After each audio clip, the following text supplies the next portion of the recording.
Welcome to Helping Organisations Thrive. Today I have the great pleasure of Elsa Hogan. Welcome, Elsa. Hello, thank you for having me. Yeah, it's great to see you and it's great to connect with you. I'm just going to tell the audience a little bit about you. You're the Managing Director of RHH Franks, based in Southampton, and you supply the aviation, marine and nuclear industries with quality components all the way since 1961. You've also served in the British Army for 5 years as an aircraft technician. So obviously a certain link there with what you're doing now and what you've done previously in the Army. And just because I'm really nosy and curious about people who come on this show is I'd love to know what you love about what you do, Elsa.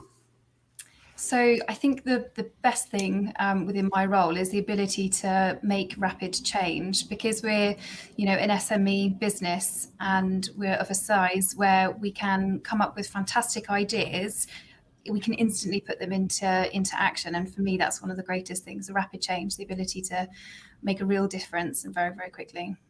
Brilliant. And have you always been interested in sort of aircraft and sort of aviation? Because obviously you went into the Army in that way. Has that always been sort of part of you? Yeah, definitely. So my parents are engineers through and through, so I was always brought up with that. And growing up very close to Bournemouth, we always had the Bournemouth Air Show every year, and that was always very inspiring for me. So I kind of wanted to join my love for engineering and aviation together, which is why I became an aircraft technician in the British Army. And obviously, what were your learnings from the British Army? It must have been quite some sort of learnings that have helped you in your role now, I guess. Yeah, so I think the structure of the military environment was an eye-opener for me, and it was very beneficial. But predominantly, I'd say integrity. When it comes to working on live aircraft, you have to have integrity. There's no grey area. It's black and white. And therefore, manufacturing aircraft parts now, it's, again, instilling integrity throughout the business and making sure that if it's non-conforming, then it doesn't go out the door. We put everything in place to make sure that everything that leaves RHH Franks is conforming. And that's a highest priority of ours. Okay. And you must have had quite a challenging year, or challenging 18 months, and we all have, obviously, clearly, and we're almost probably bored of talking about it in some ways, but you're in the aviation industry, and obviously not directly in the sense of flying stuff, you make components. Just because it's interesting to get your view of how that's changed you in the last 18 months, and has that changed your perspective of how you will do things in the future as a business? It came at quite an interesting time, actually, because as a business we were coming together to develop our new future strategy. It was January last year where we actually started talking about what we're really going to do for the next 5 to 10 years and how we plan to achieve that. And we had this plan, which is obviously been disrupted by the current 18 months, but at the same time it's still there, and if anything, it's sort of slowed us down and we've been able to review our plan in more detail and sort of progress slower but at a steadier pace. It has had a significant impact on our business, as you can imagine, but fortunately we make commercial and defence aircraft parts, and the defence side has kept us going at a reduced rate, but we're hoping that obviously we'll come out bigger and brighter when everything starts to pick up again. I think for me as a change, it's a case of I'm very strategy focused. I enjoy strategy and planning for the future. It was just being very resilient. We had the structure there, we had a business continuity plan, we had our strategy, and we had to exercise it, which for the first time, it was a bit of a shock, but we had it there, which was very, very, beneficial to our business. And you mentioned resilience there, and again, a very probably overused word again right now in the last 18 months.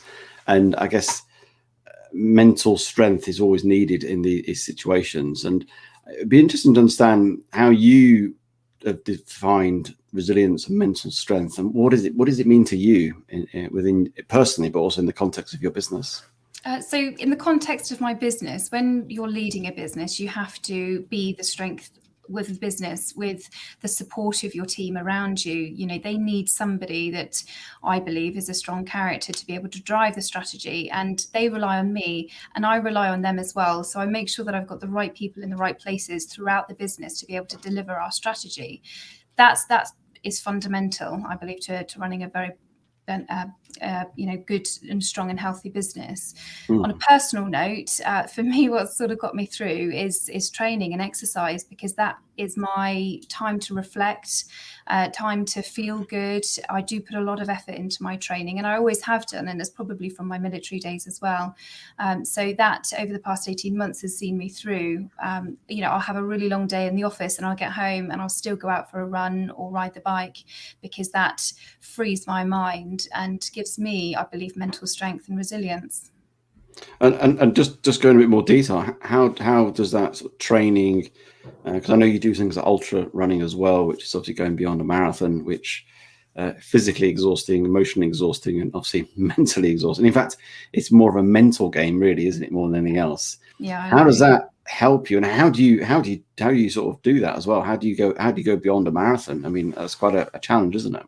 So I think a marathon is, 26.2 miles is something that we as humans have just, picked a figure and that's that. When you psychologically get over that distance, it is all in your head. If you can do 26.2 miles, you can do 30 miles, 40 miles, and plus. So it is all in your head. Your mind wants to tell you to stop, to take the easy route, to slow down, but you have to break that barrier and keep going. And I think that's very similar in business. There are so many days where I've just said, oh, it would be so easy to stop right now. I could pack this all in and give up. But that's not me. And I think the ultra running and breaking that barrier, that mental barrier, has been a real strength for me, because there is no other option. For me, it's you give everything 110% all the time, in business or in home life. As to how I do it, it's part of who I am. It's the fabric of me. I don't see it as a chore. Same as nutrition is another something that I'm very passionate about as well. And I don't see that, I don't diet or anything like this. I just eat healthy. It's part of my lifestyle, as is working, and the way that I work, my style of working, is just part of who I am. So just going back to that, it's interesting how you just said, a marathon is 26.2 miles. It's just a number. And it's that reframing, isn't it? And trying to, almost like if a marathon was 13 miles, then going beyond 13 miles would be a challenge. So it's actually, it doesn't really matter. How in those points when you've gone beyond the marathon and done 30, 40 miles, how do you keep going? Because there must be at points when it's really tough. And obviously there's some massive learnings here in business as well, where whether there's failure or mini failures, how do you keep going? What are you doing mentally to try and to do that? One step at a time. That's all I can say. Genuinely, it's one step at a time, and then you'll get closer to the goal. It doesn't have to be giant leaps. Lots of people, when you're talking about ultra running, let's say you're 30k in and you're doing a 50k, the last thing you want to think about is, oh God, I've got 20k left. But the next checkpoint might be in 5. So you think, right, all I need to do is get 5k, and that's fine. So you put one foot in front of the other. And I think that's the same in business. It's just one day at a time. Do the best you can do for that day or meeting, whatever you need to get through. And then in the end, in bite-sized pieces, you'll find yourself suddenly at the finish line. And that's the best way I can explain it. And I'm sure, you may have had some failures along the way, in terms of the world of running and sports. I'd like to get your understanding of what's your view on failure? Do you see it as failure, and how do you sort of pick yourself back up? And explain any particular big failures if you're willing to share that, obviously. So failure is it's difficult for everybody, but I like to reframe it. I'm quite an optimist, a positive person, and so I reframe it as an opportunity to improve, to try and do better next time, learn from mistakes, all the sort of expectations. So one of the more recent ones is a few years ago. We had I was doing an ultra run across the Jurassic Coast, and I took a lot longer than what I expected, which meant that I It was ironically the day of the Christmas do, our work's Christmas do, and I wanted to really be at the Christmas do, so I couldn't finish the race. I had So you're running on the day in the evening was the Christmas do? Yes, yeah. Okay. So I had 10K to go, and I felt terrible for thinking, gosh, you know what, I need to be at the Christmas do. I want to be there, so I pulled out. And to me, I felt like that was a failure because I didn't, complete the event. But then I thought, I completed, I think it was 26 miles by that point. I was really happy with my achievement. I can come back and do it another day. It's, it's sort of swings and roundabouts. And at the end of this month, I was supposed to be doing a 100-mile event up in the Lake District. And about 3 months ago, I decided to pull out because work is just taking up all of my time and my energy. I have been training, but as you know yourself, when you're doing ultra distances, you have to be 100% committed. If you have that 1% of doubt, then it will eat away at you at every single step you take. And then before you know it, you've convinced yourself to pull out. So for me, it's a case of, I feel at the moment, I still feel a little bit, oh, why did I pull out? I should have just tried anyway. But I'm thinking there are lots of other events that I can do, that I will be able to dedicate a lot more time to my training. The right thing to do now is to focus all my attention on work and making sure that we are, here for the next 5, 10, and hopefully 60 years. And so it was a decision that I made rather than attempting something and then failing. I'm quite a logical person in the fact that if I genuinely don't think that I would achieve it, I will stop. It's about, I suppose, having realistic goals. Yeah, it is, and it's interesting because my view of failure is almost, I reframe it like yourself. I almost see failure really as feedback, and I tend to, if I try something new, whether it's in a business context or in a personal context, and it doesn't work, I try and look for a learning and thinking, okay, what was it? Was it that I not do enough training? Did I not do enough research? Were they the right people, etc., etc.? So I try to learn from it, and so just taking that sort of mental strength, and it's great that having that outside of work things, I think it's a really important part of our well-being, isn't it? Because it's important to process things, to reflect, and I know myself when I do lots of trail running, it's good to get away from devices with nature. And to be honest, I can't think of anything else except my breathing and running my legs, because it's quite challenging. And so actually it's really good for our well-being in that sense. I think being on the trails is very humbling as well. I know every time I'm out in the New Forest or, my local forest, I just appreciate the beauty of what's around me, and it really puts life and everything that we're going through into context.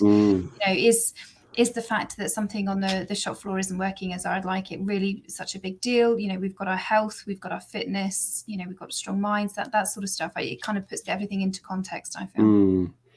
That's true, actually, because especially when you're out on like the South Downs or whatever, and some sort of big mountain, you feel quite insignificant in the sense, in the right sense. And I think that's quite good. And actually things don't seem really as that bad as they should be. Obviously, we're not talking about life and death here. So how do you take that sort of mental strength and those learnings you're gaining from outside of work and obviously internally, but how do you sort of cast that within the context of your team? How do you help them become sort of mentally strong? Because you could be mentally strong, but how do you sort of translate that to your team? What are you doing for that in your business? So I try to support my team as much as possible, just by being there, being a sounding board. I have quite a loose touch on them. I trust them to get on with their jobs. That's what they're employed to do. And therefore, I just ensure that I'm there if they need them, but also to make sure that they have all the resources that they need to be able to deliver their job to the best of their abilities. So I'm very open with that. And I think the feedback and relationship that I have with each member of my team, and then as a team as a whole, is phenomenal. I'm exceptionally lucky to have such a great team around me, and I think they'll all agree that we've got this really good culture within our business which helps to support that. And just looking at your values personally, actually I'll look at some of your company values. One of them is adapt, which is interesting because I'm sure you've done a lot of adapting in the last 18 months. Again, how do you take that value and live it? What else are you doing besides just the challenges of a pandemic? How's that as a business going forward? I think it's always looking at future opportunities, different industries that we could break into, or how can we reduce the risk to the business. Things like Industry 4.0 or additive manufacturing, we're always trying to keep our eye open for different opportunities. Doesn't mean we have to pursue them, but being aware of them means that if one opportunity does crop up that feels right to us as a team, as a business, then we can adapt to suit it. I think, again, sort of on the adaptation side, if anybody within the business, it could be the shop floor assistant all the way up to one of the senior managers, if they come up with an idea that is potentially a great opportunity for the business, or reduce risks, or achieves what our strategy sets out to achieve, then we try to see how we can achieve it, and that means adapting our business. Well, okay, so you're quite open for people to feed back in whatever position there is, as in terms of that contribution. Yeah. Definitely. And I think with obviously with COVID and everything, it's most businesses have had to learn to adapt very quickly. I mean, we're predominantly aerospace, but we're looking into different industries, including the medical sector. And although with our skill set, we can make almost anything, I truly believe that we can. It's about adapting to different requirements, different standards, different expectations, and being able to expand our minds to accept that and see how we can fit it within our business. And obviously, with adaptation becomes change. How is your business with change? Because change, I mean, you must have, I presume, long lead times and lots of sort of processes in place, and already feels quite, as I say that, quite cumbersome. Not that you're a cumbersome business, but it could be. How do you manage that change, not just with the people, but with the sort of processes as well?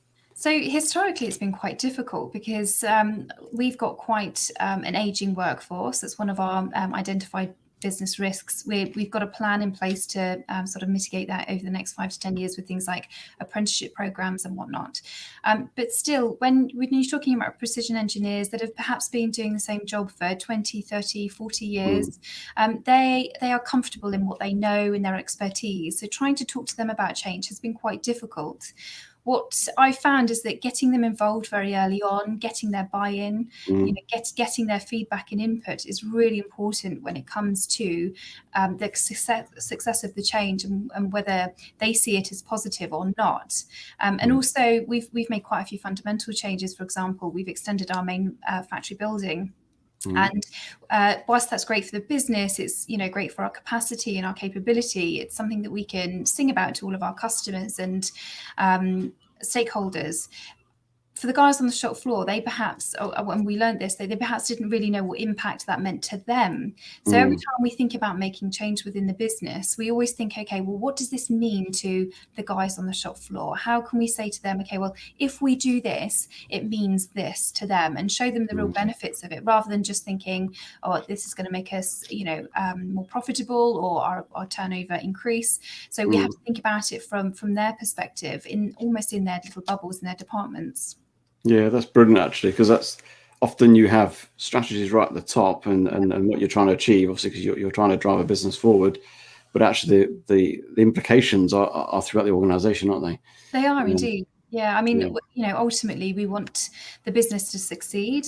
We want to be here, as I said, in another 60 years' time, which means that these guys will be having, an employment for a really long time. They'll be having diversification within the work that they manufacture. They'll have opportunities for training and development. And these are all really beneficial things for the business, also for them too. So it's important to be able to communicate that to them.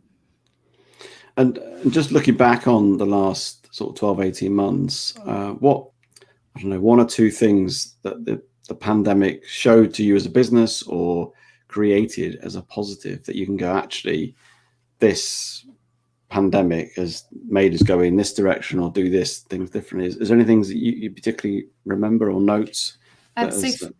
For me, it would be time. We had a lot of projects planned last year. As I said, from January last year, we had a lot of projects, and we wanted to get them done quickly and right, of course, but quickly.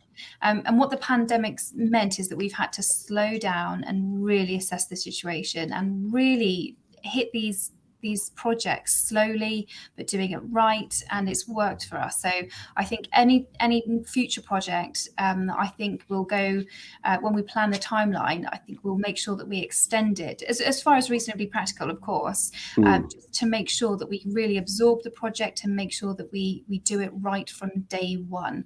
That there's no point doing a project rushed and making mistakes, because ultimately it will just take longer. So we need to make sure that we do all of our planning and take our time to be able to do that. And fortunately, COVID made us realise that, well, really we wanted to do 3 or 4 huge projects last year very quickly. It just wouldn't have worked. It would have been just too much. So having that element of time is, I think, been quite an eye-opener about how we approach future projects. That's brilliant, actually. So actually almost the pause button, or slowing you down a little bit, has made you learn actually slowing down is a good thing to do, actually. Yeah, we don't always have to work at Mach 10. No, and I think a lot of people realise that as well in the sort of personal lives. Actually, just slowing the pace of life down a little bit is quite healthy to reflect and also do things what really matters. And I think businesses are starting to be a bit more what really matters to us as a business. What's our purpose, and how does that manifest itself in that sort of context? Yeah. So just going forward, I guess what I know you're an optimist and obviously very optimistic about the future. What are your views on the future of your business and your industry? So I truly believe that when aerospace comes back, it's going to come back and then some. I think everybody's obviously itching to travel when the world is a bit safer again. I think people are going to take advantage of the fact that we have this beautiful planet. You can't guarantee that you're going to be around tomorrow, so you want to make the most of it, and therefore I think there's going to be a huge demand in air travel, in which case business will be good on that regard. I think COVID isn't going anywhere, so we need to plan for how we're going to manage that, and hence looking at different options with devices and things that we as a business can make in our diversification. Even looking at the nuclear industry, they're looking at small modular reactors to be more accessible, reduce the risk if anything were to go wrong. So I think technology is developing and advancing, and we certainly want to be a part of that. It's always about remaining open and following trends, even things like net zero. How can we support industries with achieving that target? That's brilliant, and it's interesting because being a company that's over 60 years old, sometimes you can get sort of hankered too much in the past, can't we? And our history, and which is obviously good. It's good to have credibility. It's good to have a long standing, but actually, it sounds like you're opening up the gates to all sorts of opportunities, ideas, and perhaps COVID has fueled that faster for you, which is interesting, actually. Yeah, I think so. The way I see it is that if we don't change, innovate, and be very forward thinking, is all of our competitors will be, and we would be left behind. So it's really important to make sure that we're at the forefront of it. Excellent. Well, it's been a delight to talk to you, Elsa, and I really like your insights and your thoughts, and certainly your thoughts on how to be mentally strong as a leader. And you're in a demanding role, also in industry as well in this sort of time. If people want to connect with you and sort of get in touch with you, what's the best way of doing that? I suggest my LinkedIn page, which is just Elsa Hogan on LinkedIn, and you'll find me. Brilliant. Well, thank you for your time today. And, thank you very much. It's been a appreciate pleasure. that. Thank you. Speak soon. Thank you.